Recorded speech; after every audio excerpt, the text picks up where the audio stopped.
Oh, man! Dude! Ugh, gross. Anyway, time for some math. A logarithmic function is the inverse of an exponential function. Invented in 1614 by John Napier as a way to simplify mathematical computations, they have found a wide variety of applications in physics and engineering. You'll be seeing them a lot throughout your time at Ottawa U. Being the inverse of an exponential function, a logarithmic function is like its evil twin. Whatever the exponential function does, the logarithmic does too, but badly. Duh. An exponential function and its corresponding log function can be graphed by reflection across the y equals x line. Now that we've reviewed the basics, let's answer the most important question. What are you expected to know about logarithmic functions coming into Math 1320? There are two major things. Number one, you should be able to conduct basic arithmetic with log functions. The basic rules for log math are shown here. When separate log terms are added together, they can be smushed into a single log function by multiplying the terms. Note that the bases of both log terms must be the same. When separate log terms are subtracted, they can be combined into a single log function by dividing the terms. Again, note that the bases of both log terms must be the same.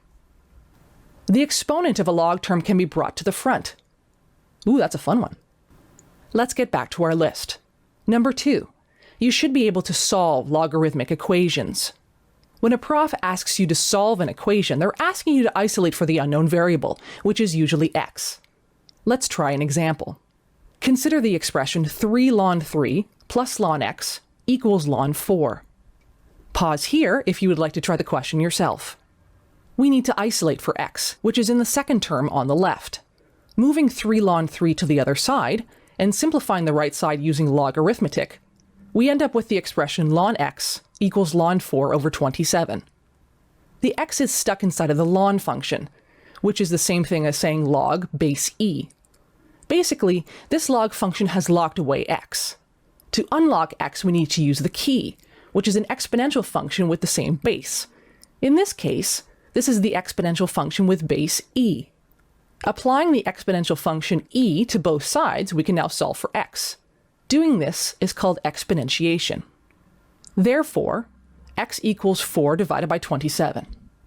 It is best to leave your final answer as a fraction, unless your professor says that you can round your answer. Let's try another example. Consider the expression log x minus 4 plus log x equals 2 log 4.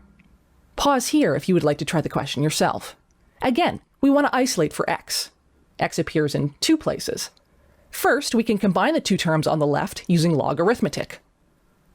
The term on the right can also be simplified. Now, the x is stuck inside of the log function. When written this way, this is a log function with base 10. To unlock x, we need to use the key, which is an exponential function with the same base. In this case, this is the exponential function with base 10. Applying the exponential function 10 to both sides, we can now solve for x. Doing this is called exponentiation. We are left with a quadratic equation. This equation is not easily factorable. Instead, it is best to solve it using the quadratic formula. Note that the plus-minus operator tells us that we will need to do two separate calculations. In the first calculation, you will add the two terms in the numerator. In the second separate calculation, you will subtract the two terms in the numerator. We have a equals 1, b equals -4, and c equals -16.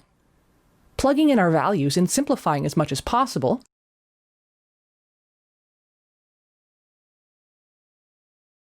we get x equals 2 minus 2 root 5 and x equals 2 plus 2 root 5. It is best to leave your answer written like this and not in decimal form unless your professor says you can round your final answer. I know, it's a lot. Hey, it's Katrina from Prep 101. I really hope you enjoyed that primer. There's definitely more where that came from. Make sure to join the Facebook Study Hub for this course where you and your peers can communicate, ask questions about the course, and get access to free study aids. Use the link in the description box. I hope to see you at our prep sessions. I'll break down the course content for you step by step, show you how to solve actual exam questions, and maybe we'll get in a few laughs along the way. Many prep sessions for midterms are free. Yeah, free. Visit prep101.com for details. Thanks for watching.